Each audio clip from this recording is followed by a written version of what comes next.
great to just, like, a blue jay is a blue jay. We know what that means, Like blue jay. It's a blue jay, And so wouldn't that be great to have names about their geographic location, their behavior, the way they look? I just feel like it makes birding so much more accessible to everybody.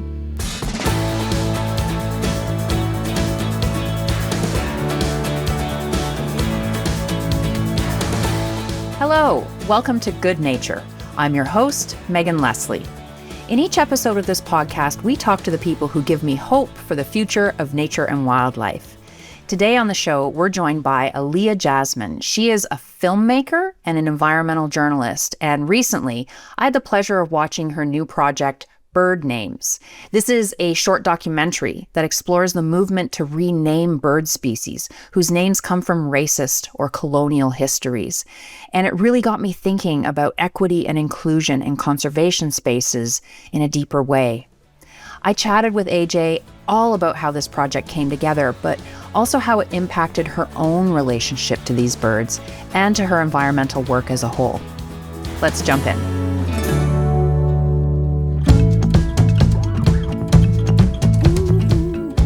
Bird names. All right, let's talk about bird names. Now, Aliya, let's do it. I never really thought about the names of birds very much. Crow, swan, chickadee, they seem pretty neutral. But I know from watching your documentary that there are names of birds out there that are pretty problematic. Can you tell us about it? Yeah, absolutely. So, I think most people remember that in the wake of the racial justice movements in 2020, a lot of different organizations came out and decided to make promises about changing names. These were professional sports leagues, universities, right. And among them was the American Ornithological Society, the AOS. And one of the things they did was they responded to a lot of birders who at the time identified around 150 bird species who had very problematic names. These were names of colonizers, of former slave owners, of historically problematic people who did things like, for example, collect the skulls of people of color to prove that brain size was different among people of color than white people's brains. And so, these were, enslavers, just really problematic historical figures. And their names still exist right now as, honorifics of these beautiful birds who have no idea who they're named after. And so you see that, right? You see that with Lewis's nutcracker. You see this with Townsend's warbler, who's, the main bird in our film. But like I said, 150 different bird species. And so those promises were made. And what happened? Because we have seen movement on other fronts and other sectors. Yeah, we've seen entire sports teams renamed. We've seen universities renamed. Yeah, it's a good question. What has happened? And the answer is nothing, which is the catalyst for why we made this film. It's been many years, and not only has nothing been done, but it feels like the conversation has really just gone silent. And I don't know if some of that is because the tone in America, remember we're talking about the American Ornithological Society, but south of the border, the entire movement, DEI movement, has really rolled back in the last few years around, political situations and temperatures here. And so you've seen a lot of companies roll back some of these big claims they made and these promises they've made.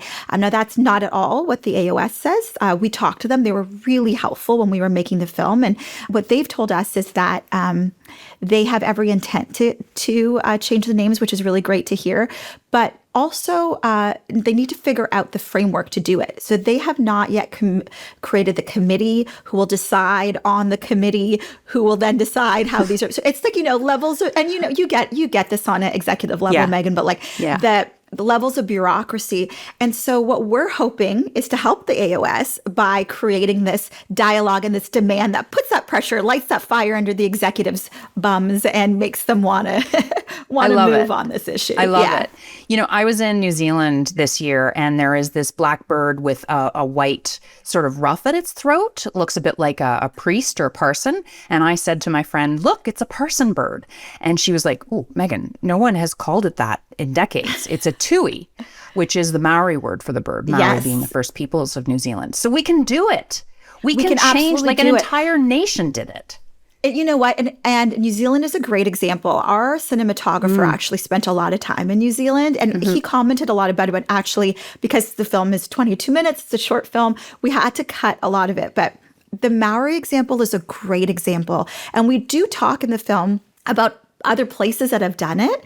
And you bring up a really great point, which is a lot of people who are against renaming. One of the points they bring up is like, what would be the point? We've spent all this time learning these names. And I think this brings up a really great example, which is that they've all had names before. Like a lot of these birds have had original names. They've had Indigenous names. So this wouldn't be the first time they were renamed. They didn't, evolve with these names. And even First Peoples, different nations had different names. And like, let's be honest, like I love birding. I know you do as well. I'm not a hardcore birder. I'm like a very leisurely birder. I love birding. I've done it for a long time. I will never be great at it. I like my level. I enjoy. But like, what does the Townsend's Warbler actually mean to anybody? To anyone. Like, how does that help me identify it? And when I'm trying to get my daughter into birding, she's so into birding, but when we're trying to identify birds, like, wouldn't it be great to just, like a blue jay is a blue jay. We know what that means, Like blue jay. It's a blue jay, And so wouldn't that be great to have names about their geographic location, their behavior, the way they look? I just feel like it makes birding so much more accessible to everybody. Mm-hmm. This idea of renaming or even unnaming birds. In the film, you use the example of the Swainson's thrush. And if people are picturing, the robin is a thrush, so you kind of picture a robin-sized bird. And this is a bird that Squamish and Salish people would have called, if you translate it into English, the salmonberry bird. Yes. Because the bird visits the salmonberry bushes and hops along as the berries are ripening. And so I think there's something here about the importance not just of changing the names, but maybe also restoring older relationships to land and wildlife. Yeah, and at least exploring them, right? Yeah. At least knowing about them and understanding what those names used to be or how we were connected. Yeah, absolutely. That's one of my favorite scenes in the film is when we go to Saanich territory and find out about the salmonberry bird has the most beautiful song. And so the fact that, like, it's a great example, like, does Swainson even care that this thrush was named after him? I mean, well, like probably. What's interesting, and I didn't find this out until we were making the film, but a lot of these guys who have these birds named after them didn't even name them themselves and didn't even know that these birds were named after them. It was like friends or followers or like fanboys that then went and named these birds after them. So it's just like the wildest thing. Anyways. I love it. Maybe there will be an AJ or an Aliya Jasmine thrush out there one day. I don't want it. If I could name it after you, I would. Be the loudest bird and it would piss everybody off. Perfect. I'll look for it. Yeah. Now, the protagonist of your film is a birder and an environmental justice advocate named Tykee James, and he's really focused his career on building equitable access to nature. How did you even connect with him? Tykee is amazing. He actually wanted to be here with us today, but he's off birding, and he's in a place that was so remote. Yeah, he couldn't get Wi-Fi, but he's amazing. He was the founder of Black Birders Week, and he has been one of, if you're in the birding community, you know of Tykee James. He's based in the U.S., and he's really, really been on the forefront of lobbying to change these names. He was actually on the English Bird Names Renaming Committee. And so he's just one of those people who's really been really at the center of this renaming process. And the thing I loved, and I for your Canadian audience, I think they'll really enjoy, is Tykee is American, and this was his first time ever coming to Canada, was for this film. And it was his first time ever leaving America, and it was to come to Canada. And we brought him to Vancouver Island, to Victoria, to look for the Townsend's Warbler. And yeah, he had never seen it before.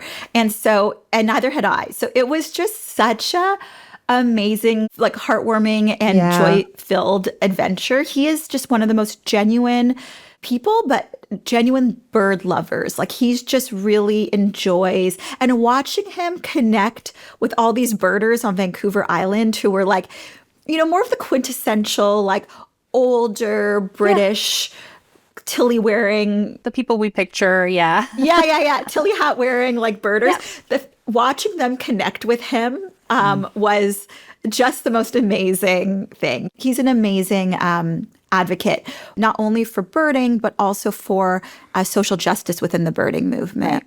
I think some of that heart-fillingness that you're talking about comes through in the film. And I have to wonder, did working with him on the film or going birding with Tykee, did that change your perspective on the story that you set out to tell? Absolutely, yeah. The film is we try to find this Townsend's Warbler. The Townsend's Warbler is one of the first birds that will be renamed, according to the AOS. So we wanted to see it before it gets renamed. And we really didn't know if we were going to see it because it's so hard to spot. Full disclosure, like we're on a CBC budget for a short film. So it's not like we had a lot of time to like extend our trip. Out yeah, exactly. We had 4 days. And so we didn't know if we were going to be able to find the bird. And so a lot of the doc was just really left up to chance and just seeing what would happen. And as we collected content and material and filmed out, in the field with the birds, it just became so apparent that Tykee needed to be the leading voice and the protagonist in this film. He was always going to be an expert on camera, but he just really... his heart and his authenticity with this story and why it matters just, I think, shines through. I've never made a film, so this is really interesting to me, what comes first. And that's interesting that it sort of evolved and made itself clear. Yeah, it's, for me as well, I think I always go out with an idea when I'm making a film. Yeah. Or even a TV show. I go out with kind of an idea, but all of my stuff is very documentary based. So you kind of see what you get. And I always say, I don't think I'm the person who first said this. I'm pretty sure I stole this from somewhere, but a film actually gets made in the edit suite because you go out there and you really just, like for a documentary film, in any case, not a scripted or narrative, but for a documentary, you just kind of got to go out and see what happens. And you might be hoping for sunny days, 4 days, and then you get like a thunder shower and the whole film changes, right? Yeah. And so it was a really beautiful process for this. And so much of this film depended on the bird migration and if this bird would even show up on camera. So we're really lucky it did.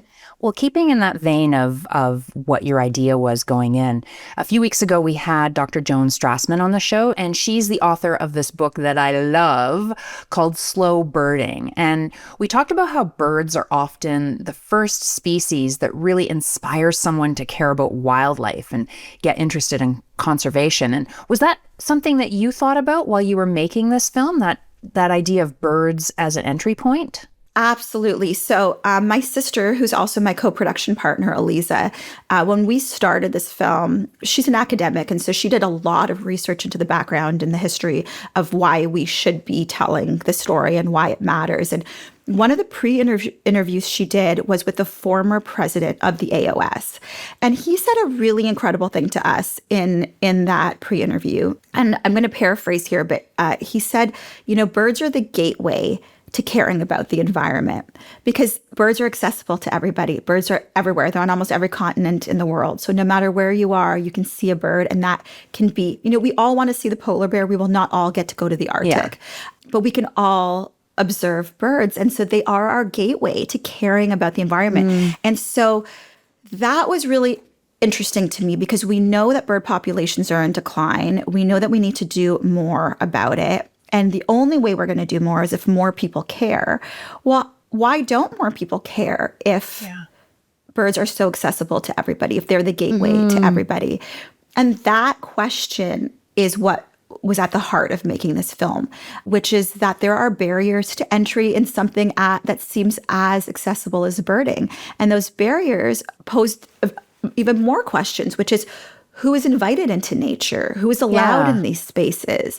Who is made to feel like they belong in these spaces? And for those who don't, why don't they? And bird names is one of those really low-hanging fruits that we could just change really easily to make more people feel welcome into the birding space, to make more people care about birds, to hopefully help their conservation. And inevitably, if it's a gateway to the environment, do the same for the environment at large, which is have more people care. You know, AJ, I wanted to ask you about this without getting too much into your personal stories that you may or may not want to tell, but at the heart of this film, you just said it, is the conversation about who gets to feel welcome in outdoor spaces and in conservation communities. A lot of outdoor spaces, a lot of conservation communities are very white. They're pretty middle-aged. And I am not. Yep. They're pretty middle-aged. They're pretty able-bodied. A lot of them are pretty middle class. And I wonder if you've had experiences where you felt unwelcome in these spaces. Yeah, it's interesting because it's not only within the spaces once you try to enter them, which of course you can feel unwelcome, but even the idea of ever belonging or trying out those spaces can feel like it's not a place for me, for someone like me, because of how we grew up and because my parents never felt that way and never put those values in me. And so from my experience, one of the interesting things, and my sister Aliza and I talk about this all the time, and it's one of the reasons we made this production company, our love for nature didn't come until much later in life. We didn't grow up playing outside and getting tanned in the sun and getting dirty, at all. Our parents came to the country as refugees, and we really grew up in a dynamic of working really hard to keep a roof over our head. And and that meant education, and that meant working, for someone, and not really recreation. I never saw my parents have hobbies. And so my mom never learned how to ride a bicycle. And I always thought that was so weird and judged her for that. But as I got older, I realized it's because the age she was when she would have learned to ride a bicycle, she was leaving a war-torn country and moving to another country and starting her life all over. So all to say that I think for a lot of children of refugees and immigrants, it is a really interesting process of getting to know nature all over again, or for the first time, I should say, as an adult, and what that means. And finding people where, I didn't have anyone that looked like me hiking or, in those spaces where I could look up to and know that I wanted to be that when I was older. So a lot of what I've tried to do, at least with my career, is just, it's so interesting. I think even posting a photo of me hiking is in itself an act of rebellion. Yeah, it's that in itself. And so I don't know if that answers your question. I don't know where I was going with that, but I think I'm discovering it as I go is the short answer. And our crew for this film was a crew of, BIPOC, LGBTQ birders. We're all from marginalized communities. And my production company, Earth Tones, we're a female, BIPOC, and disability-led production company. So we really do specifically look for stories to tell that are environmental stories, but that amplify the voices of marginalized people in the environmental space. Okay, so I have to know, you started your career at Much Music and MTV, and this transition to environmental storytelling. What happened? What prompted you to make that move? I love this question because I think it says so much about media. I never made the transition. I've been doing it all along. You just never heard about it. You just never heard about it because they weren't the most popular shows. I had a show called MTV Impact, which was basically like a Vice before there was a Vice. I used to produce and host a short documentary show. We went to the Great Bear Pipeline with the WWF. We went to Haiti after the earthquake. And that show at the time, this was in the 2010s, was buried in the 11 p.m. time slot because at that time, nobody believed that young people cared about these issues. And what I was better known for was some of my other work, hosting a talk show called One Girl, Five Gays, hosting MTV News, interviewing Adele or, Tom Cruise or whoever. And so I've been doing it all along, but in my 30s, I had moved to LA. I was working for NBC News. I was a general assignments reporter, and I really loved covering the environmental stories. And I decided that I had the big Hollywood agent and everything, and a lot of the roles I was getting put up for were continually pushing me as a woman of color into the box where I was the most sellable, which was entertainment or sports, right? And I loved doing those things, but I realized really quickly that if I had to pick a niche, or a niche, as we say in Canada, I wanted it to be my passion, which was the environment. And I got no support for that. It was very much a David Attenborough world. And someone like me did not belong, according to a lot of the agents and managers I was working with here in the US. And so I decided to go back to school, and I did my master's in environmental journalism. And I kind of almost did that as a reset for me to prove to myself that I could have the credibility to do this. And sometimes we do and that. Then just, and then just focus on it and have that be the focus of my career for the back nine of my life, so to speak. So, so I think that when I went back to school, to answer your question, is when a lot of people started noticing reporting wasn't so diluted. It just really started focusing on. But all to say, I still incorporate a lot of the music, the sports, the pop culture into my reporting for the environment, because I feel like that's the only way we're going to be able to not just preach to the choir. Yeah, another way to get people to come in. Into the mainstream. And Yeah. So you've been doing it all along, which is amazing. I've been doing it all along. You've been doing it all along. And then so in your career, in media, in journalism, intersecting with maybe wanting to make some change. I mean, what does it mean to you to see this movement around renaming birds or unnaming birds? What does it mean to you to see this movement gaining momentum? It's so exciting. And I'm going to answer your question, but I'm going to turn it around and ask you a question too. Okay. It's so exciting for me because as a journalist, I believe in the power of dialogue. I truly believe that words and conversations can change the world. And that's my motivating, like at my core, my motivating ethos, my MO, so to speak. But for you, running the most recognizable conservation organization in the world, do you feel that that's true? Do you feel that dialogue and the power of people caring and speaking about something is enough to change legislation? Yeah. Yes. I mean, I'll also tap into my political roots of formerly being a member of parliament. Like, I truly believe that no one in this country, in any country, is powerful enough to snap their fingers and just make something happen. Even the prime minister. The prime minister needs a constituency. That constituency might be banks. It might be logging companies. It might be a small community of interest. But elected officials need community to tell them, yeah, we agree with that, or yeah, this is something we want you to do. So having dialogue, but not just the dialogue, like coming to some conclusions, right? And pushing is really, really important. Yeah. And I think it's the only way that we make change. I agree. I really agree. I think people don't even know what to change if you're not talking about it over a glass of wine at dinner. Yeah. And so just being able to infiltrate into households that way and really get people to just have that conversation is so important. AJ, just to sort of to wrap this conversation a little bit, I mean, to a lot of people, I think equity or inclusivity in wildlife conservation, it's a hard thing for people to wrap their heads around. They don't see it as linked. It's like, this is conservation. But from your perspective, how can making these spaces more inclusive help us achieve conservation goals? I think that without acknowledging that these spaces need to be more inclusive and addressing what is stopping them from being inclusive, it's not actually conservation.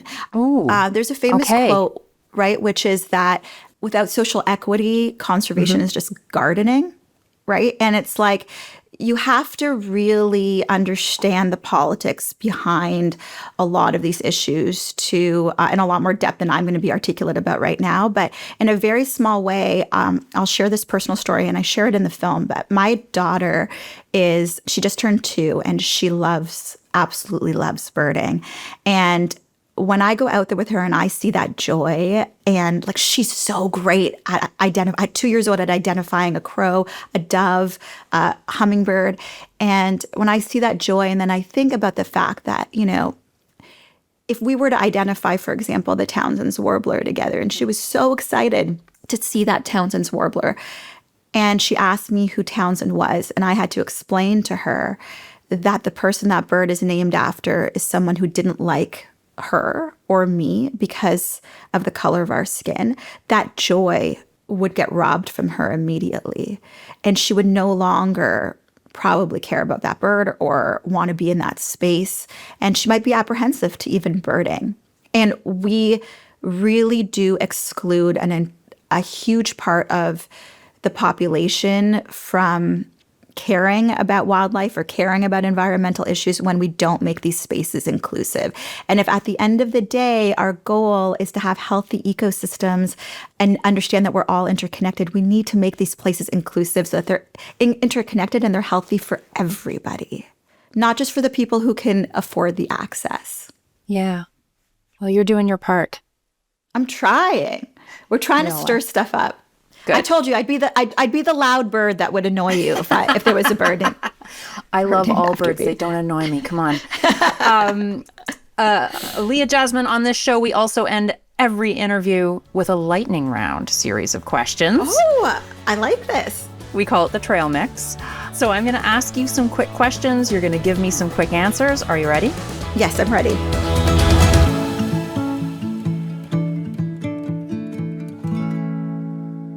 Okay. Former music VJ, I would like to know, what is your favorite bird song? Oh, that's a really hard question. Okay, so I'm getting a lot of bush tits in my backyard right now, and I love the way that they sound. And I'm trying to find a more clever answer because the obvious one is a Swainson's thrush, which we talked about, which is in the film Bird Names. And that is by far like the most beautiful bird song I've ever heard in real life. But I would say my second is I love the little bush tits in my backyard right now. They make me so happy. Cute. I'm going to have to pull up my Merlin app and play that later because I don't think I know it. Thank you. Yeah. So next up, if you could be any bird, what bird would you be? Oh my God, no one's asked me this before. Do raptors count? Yes. I would probably be a California condor. Oh, good choice. I mean, like ugly as F, yeah. But like so cool. They're so Majestic. Cool. And like, yeah. I got to see some dive off high mountains out in central California. And oh my God, it was just like Jurassic World. I felt like I was watching velociraptors. It was the most incredible thing. So, Ugly birds. You were talking to a woman who has turkey vulture wallpaper in her kitchen. Like, oh, I love you. That's even my more kind of bird. Now. I love a turkey vulture. Oh, yes. Me too. Okay, what is your favorite place in Canada to get out in nature? So my favorite place in Canada where I've been in nature is the Great Bear Rainforest. I've been there twice. It's my absolute favorite place, but obviously it's not the most accessible place. So I don't go often. I've only been twice, but is literally my favorite place on the planet. And so that always will have my heart. But the place I usually go, I would say, is my husband his family have a cottage that have been in their family for 3 generations right outside of Toronto. And it's on Lake Muskoka. And that, I think, is just such a beautiful, very Canadian place that we love visiting every summer. Like, we all look forward to going there every summer. And what is your favorite Canadian wildlife species? My favorite Canadian wildlife species. Okay, a beaver. I think the beaver is iconic. Yeah, I love the beaver. The beaver is my favorite. I love that it's like the engineer. I love the way they look. I love that their front doors are underwater. Like, I love everything about them. My daughter has a book I bought her about Canadian animals, and one of them is called A Pine Marten. Oh, yeah. And I have never seen a pine marten in real life. I learned about it in this kid's book. Do you know what a pine marten is? I do. I'm trying to think. I grew up in Northern Ontario, and I'm trying to think if maybe I'd seen one when I was a kid. They're fast, so you get a glimpse. Are they like rodents? Like, are they like, because in her book, the animated version looks like an otter, kind of. Yeah, like a weasel. They're like a weasel. Oh, interesting. Okay. I feel like my daughter's children's book glamorizes the pine marten, it sounds like, but a weasel's not selling the page 6 of her book, but... Fair. No, they're majestic weasels. Okay, I mean, it looked like a majestic animal I had never even seen or heard of. So beautiful. A pine marten's on my list to see, but I would say my most iconic species is a beaver. I actually have a 5-cent pendant with the beaver on it on a necklace that I wear all the time. Lovely. And finally, what is one thing that everyone can do to protect our country's beautiful birds? Go outside. Just go outside. You don't need binoculars. You don't need to know what you're doing. You just go outside, slow down, and listen. And it's literally, no matter how great I feel like you get into birding, and all the birders I've met, and the more deeper and deeper I get into birding, no matter how good my drawing journal gets, or my Merlin app gets, or my eBird entries get, or the better my binoculars get, all that is consistent and that matters at the end of the day is that you're able to just slow down, stop, and listen. And that is what makes birding spectacular. AJ, thank you for bringing bird names to life. And thank you for joining us on Good Nature. Thanks for having me. We're also best friends now that I know you have turkey vulture wallpaper. Bye.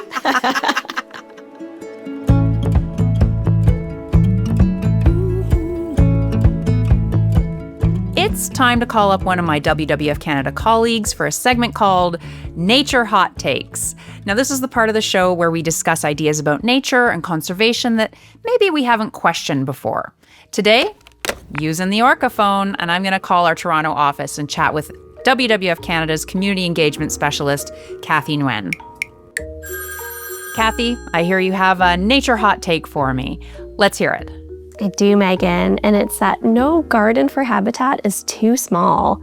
Wildlife can thrive with even the smallest pot of plants. How small? So if anyone that's listening has literally like a pot like this big where you'd go home and plant like 3 or 4 plants in there, that can be habitat. Picking the right plants, the right native plants, you can be welcoming pollinators there, and it's an amazing stopover for them. They can come by and get their fuel as they make their way to Mexico, for example, or to your neighbor's garden. So yeah, no garden is too small. Do you have any examples that we can hear about for inspiration?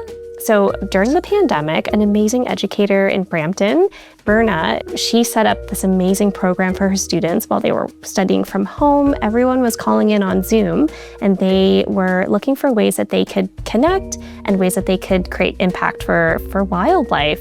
So she did the most incredible heroic thing. She went out and got pots for every student in her class.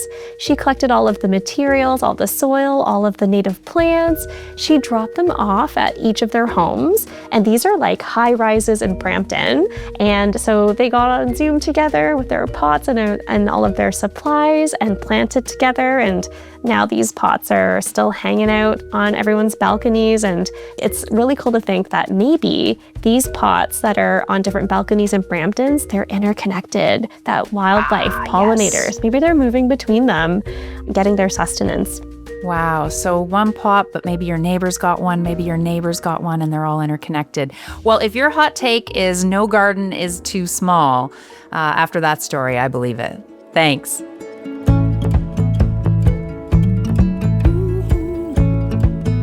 Thanks again to today's guests, Aliya Jasmine and Kathy Nguyen. And thank you for joining us today on Good Nature. You can stay up to date on everything happening at WWF Canada, including this podcast, by signing up for our newsletter, Living Planet News. It's a great read for anyone who wants to know what's going on in Canadian nature. If you have any thoughts on the show, ideas for episodes, or questions to share, please leave a comment.